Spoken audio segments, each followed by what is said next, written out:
Hello everyone and welcome to this new episode of Ignition Time. The new jobs numbers are out and this is indeed very encouraging, and you'll see this image on your screen from CNBC. 916,000 jobs were added by the United States against the estimate of 675,000. This is incredible. The unemployment rate has now fallen down to 6%. Now remember, the pre-pandemic unemployment levels were 3%, so we still have a long way to go, but this is indeed an encouraging sign. In fact, even Fox News seem to think so. Here's a quick clip from Fox News where essentially they say these are pretty good numbers. Let's check this out real quick. Onto a Fox News alert now. The March jobs report just released. The U.S. adding 916,000 jobs and the unemployment rate at 6%. Big numbers there. Those are your headlines, guys. All right. Thanks, Carly.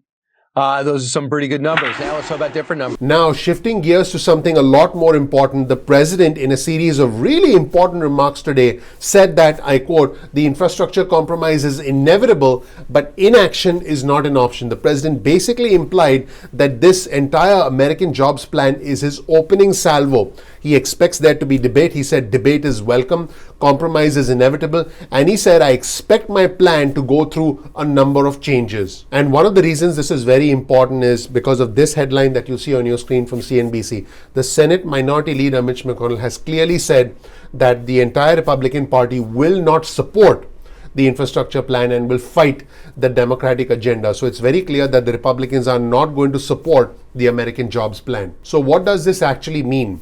This means that President Biden will need to get the support of the conservative Democrat from West Virginia, Joe Manchin, the Democrat from Arizona, Senator Kristen Sinema, the independent from Maine, Senator Angus King.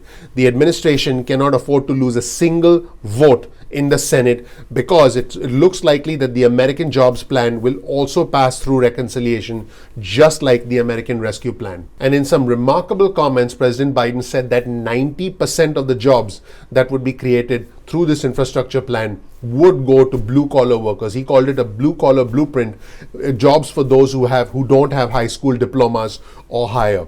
President Biden said this, and I quote, "It's a blue-collar blueprint for increasing opportunity for people. This is an economic opportunity for those that helped build the country and have been ignored or neglected for much too long by our government." Folks, I believe that if the blue-collar blueprint does go according to plan, as far as President Biden is concerned, this is going to be politically very damaging for the Republican Party.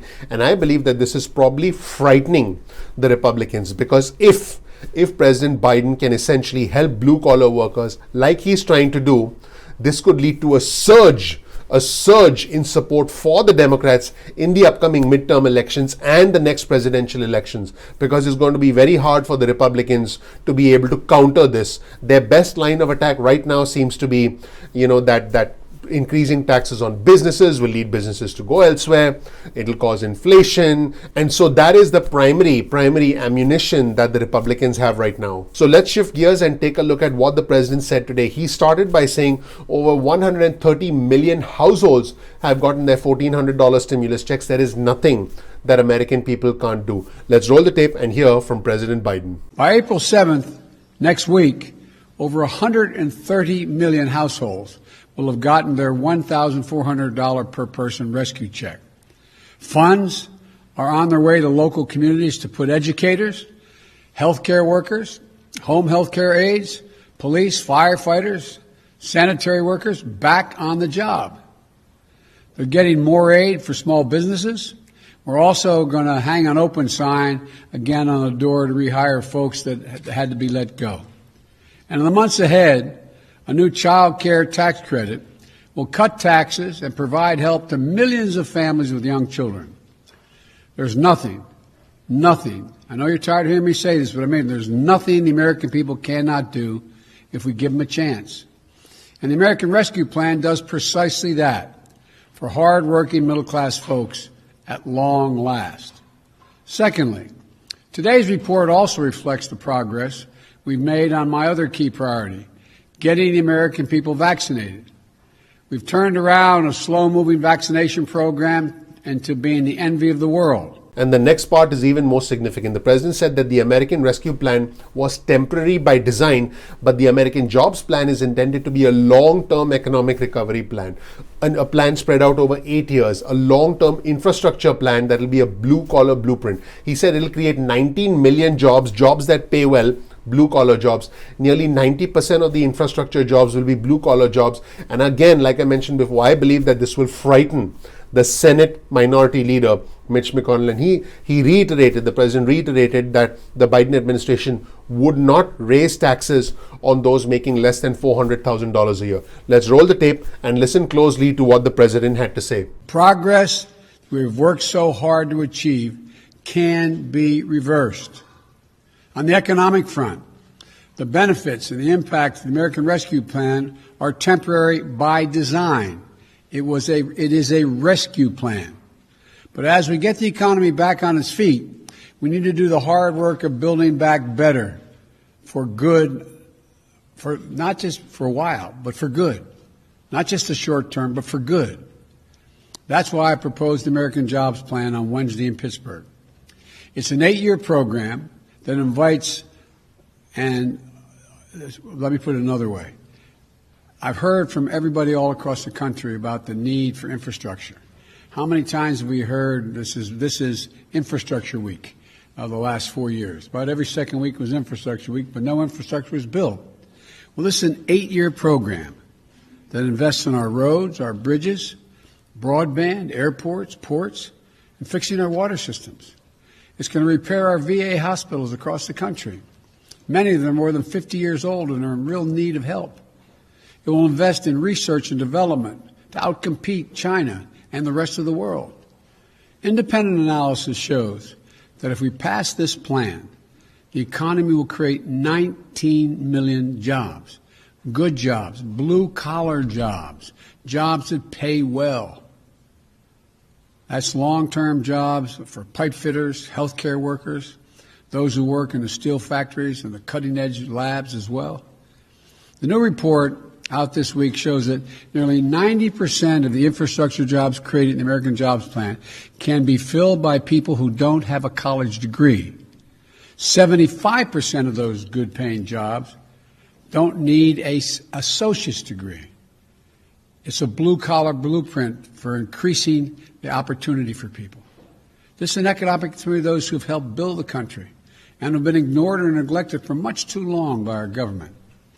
It's a once-in-a-generation investment in our economic future, a chance to win the future, paid for by asking big corporations, many of which do not pay any taxes at all, just to begin to pay their fair share. And it won't raise a penny tax on a family making less than $400,000 a year. No federal tax. No addition. Now, if you thought that was interesting, I encourage you to watch this video all the way through to the end, because I think the best insights, the best breakthroughs come when these leaders speak off the cuff, when they essentially are not looking at prepared comments and when they answer questions from reporters. There were some key takeaways from what the president said as he was walking away. We'll get to that in just a minute. In this next segment, the president talks about the fact that debate is welcome. He highlights the fact that compromise is inevitable and a change in his plan is certain, essentially admitting openly in public that his original plan, the original $2.25 trillion plan, was just the opening salvo, the opening gambit. And he's essentially telling the Republicans, hey, let's come to the table and negotiate. Let's roll the tape and hear what the president had to say. When Congress comes back after this Easter break, I'm going to begin meeting with Democrats, Republicans about this plan. I've spoken to Republicans on the phone. I'm going to be looking forward to meeting with them. They all have their ideas about what it will take, what they like and what they don't like. That's a good thing. That's the American way. Debate is welcome. Compromise is inevitable. Changes in my plan are certain. But inaction is not an option. The American people have been promised action and infrastructure for decades. They've been promised that after our leaders would take our country and make it more competitive for decades. I've made my plan to address this long overdue need, and it's clear. Polls already show strong support for infrastructure investment from the American people, whether they're Democrats, Republicans, or Independents. Congress should debate my plan, change it and offer alternatives if they think that's what they have to do. But Congress should act. And as the president was walking away, two things really jumped out at me. The president highlighting that corporate America needs to pay more, needs to pay their fair share. His specific words were, should pay their fair share. Corporate America should pay their fair share of income taxes. And he said, Republicans are playing games. In a very interesting analogy, President Biden, using lead pipes as a frame of reference, said that Republicans and lawmakers in DC simply were not able to see, were not able to experience the crumbling infrastructure. If they experienced the crumbling infrastructure in DC, they would understand what's going on in other parts of the country. They would understand that clean water, high-speed internet is not something that is available across the country, and that should be the goal. A very interesting analogy from President Biden. Let's roll the tape and hear what he had to say as he was walking away. Raising taxes, the study show, will not slow the economy at all. Asking corporate America just to pay their fair share will not slow the economy at all. It will make the economy function better and will create more energy. Mitch McConnell says he's going to fight your administration every step of the way. What is your reaction to that? If the Republicans argue that we don't need infrastructure, it need not. They've been talking about the need for it for years now. If the Republicans decide that we need it, but they're not going to pay for it, it's just going to increase the deficit. If the Republicans say the next phase of my plan, we don't need to invest in VA hospitals and keep the sacred obligation we made to so many Americans. If the Republicans say that the 400,000 homes and schools and daycare centers that have lead pipes delivering water to their doors, if they say we shouldn't be doing that, what do you think would happen if they found out all the lead pipes were up in the Capitol and every time they turned on the water fountain? So I think we're going to have I think the Republicans voters are going to have a lot to say about whether we get a lot of this stuff. That's it, everyone. Interesting comments from President Biden. Let me know what you thought about his entire approach, which is that compromise is inevitable, debate is welcome, and this is essentially the opening gambit, but inaction is not an option. Let me know what you think in the comment section below. Thank you so much for watching. Please click the like button. Please subscribe. Please enable notifications. I would really appreciate that. I'm looking forward to seeing you in the next episode of Ignition Time. Take care. Bye.